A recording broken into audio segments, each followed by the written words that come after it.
Hey guys, it's me. It's Queen Onset Haru, and thank you for joining me for another wonderful edition of Ask an Aquarius. If you haven't already, please hit the red subscribe button and smack the bell. Also, if you like this video, please give it a thumbs up.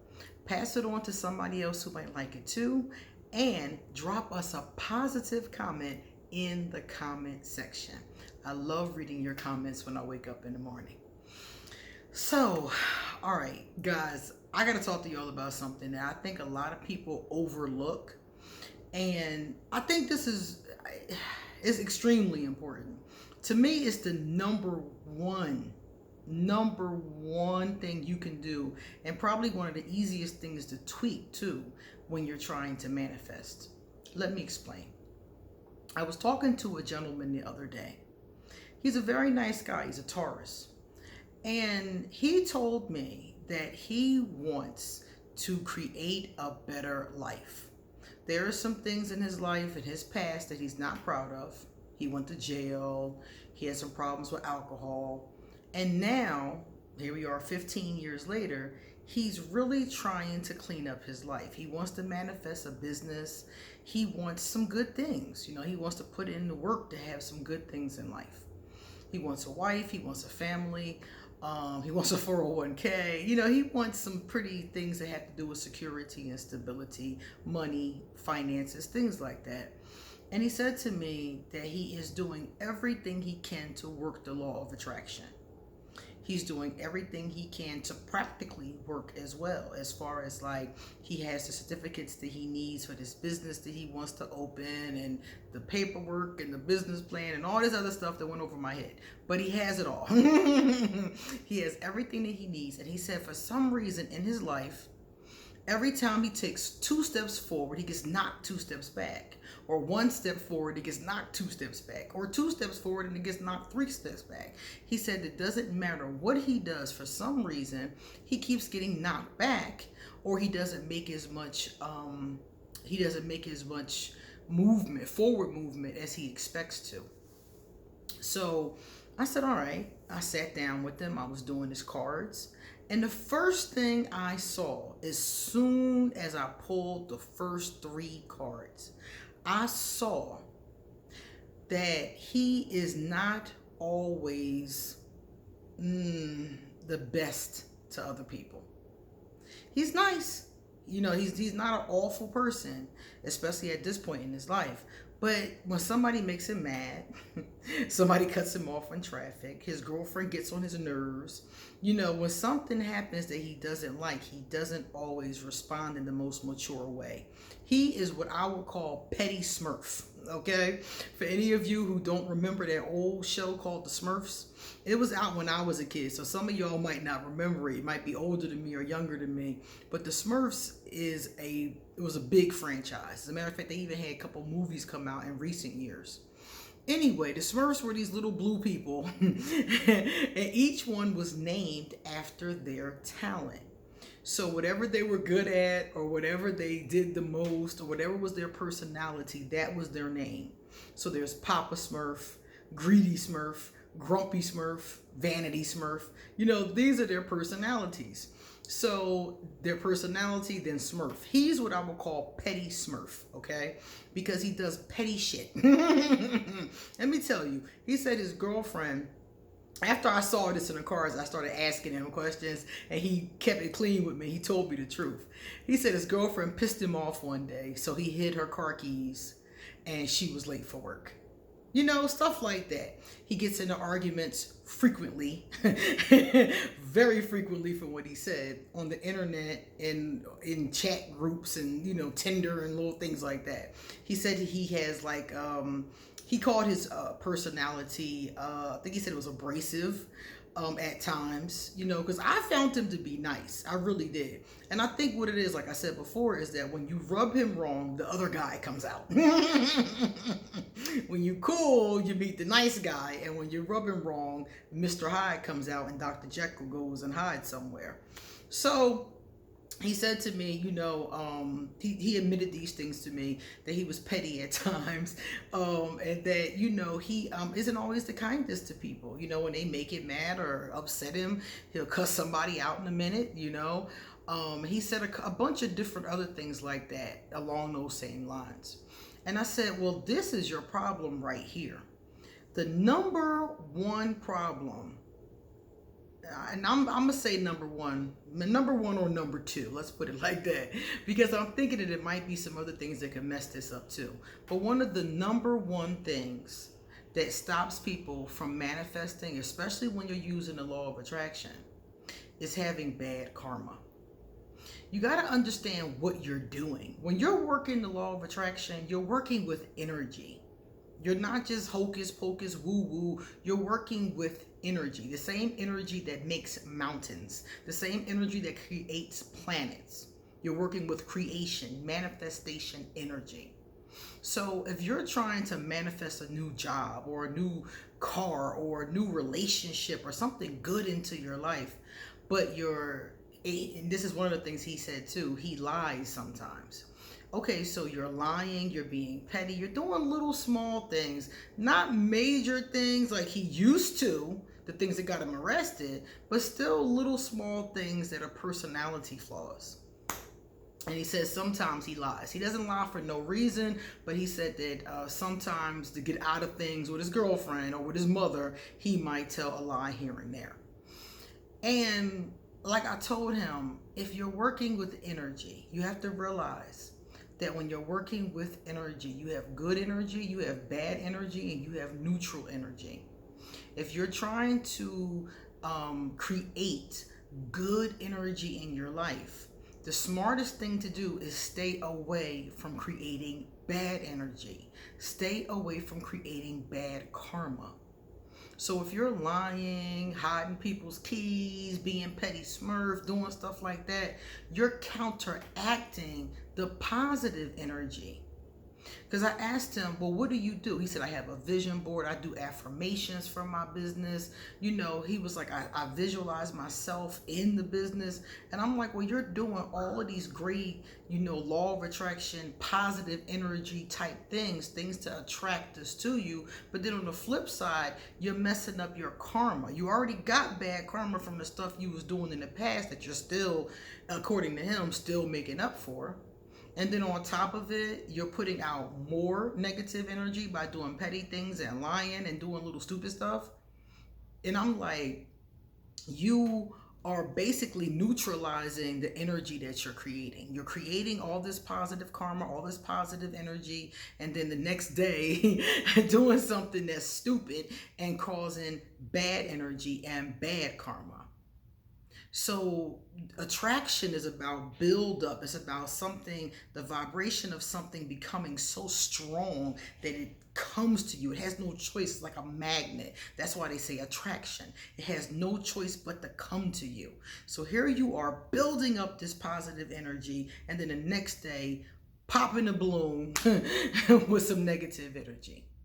So for me, one of the number one things that people do that's a big mistake, especially when working with the law of attraction, is creating negative karma, doing things they ain't got no business, hurting people, doing negative things. And this goes to different extremes. Like I said, he's just being petty smurf. But some people are doing worse than petty smurf and still trying to manifest positive things in their life. It doesn't work like that. You're not going to be able to manifest a happy, positive life and you're doing negative things 30, 40% of the time. It's not going to work. And if it does work, it's going to take a lot longer than it would have taken if you had stopped. If you had stopped doing negative things. And that's why I said it was easy. It's easy to stop doing negative things. All you have to do is notice, jot down the negative things that you do.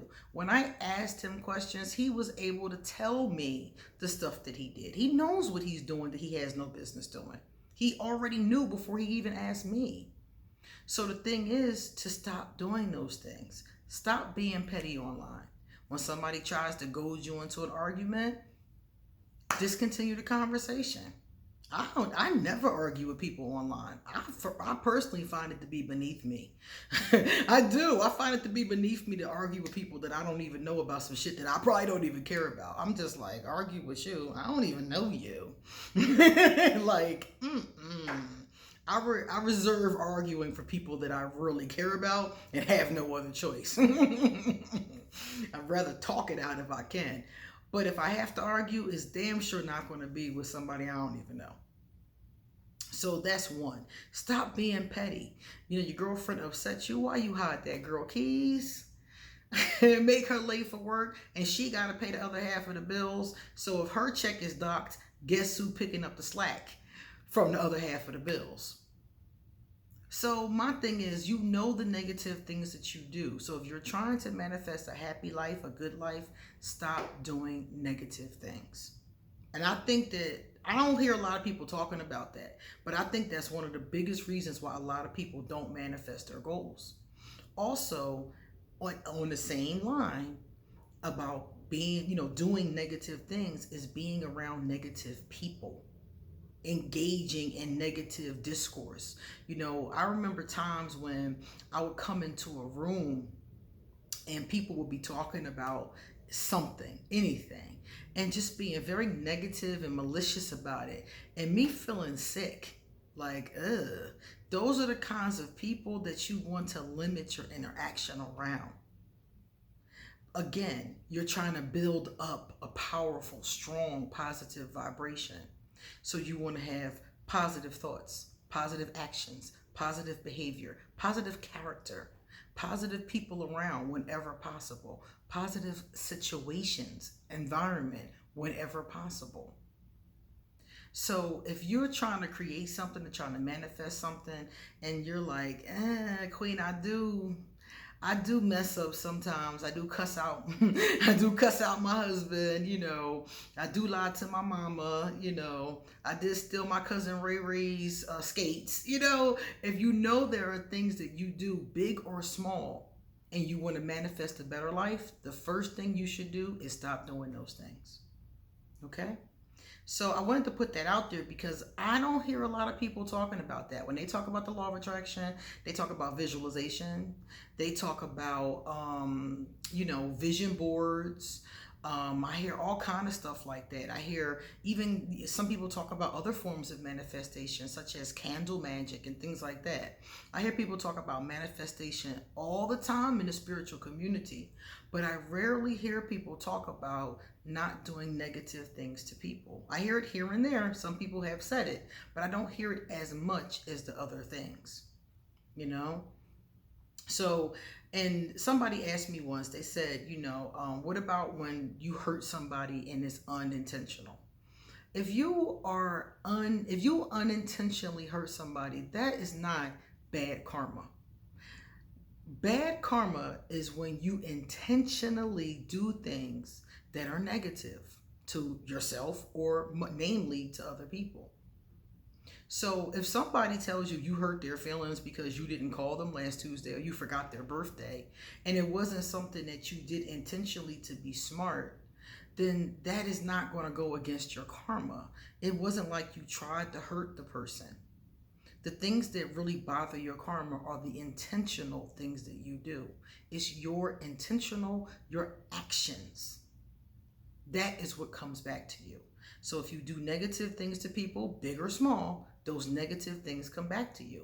And sometimes it's not the same as what you put out. I'm going to tell you from the gate.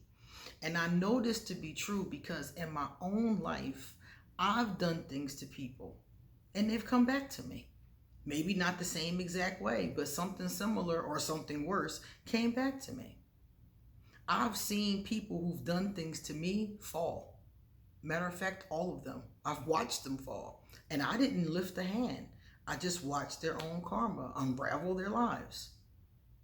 So this concept of, your actions bringing back energy into your life is very, very, very common. You can read about it online if you want to.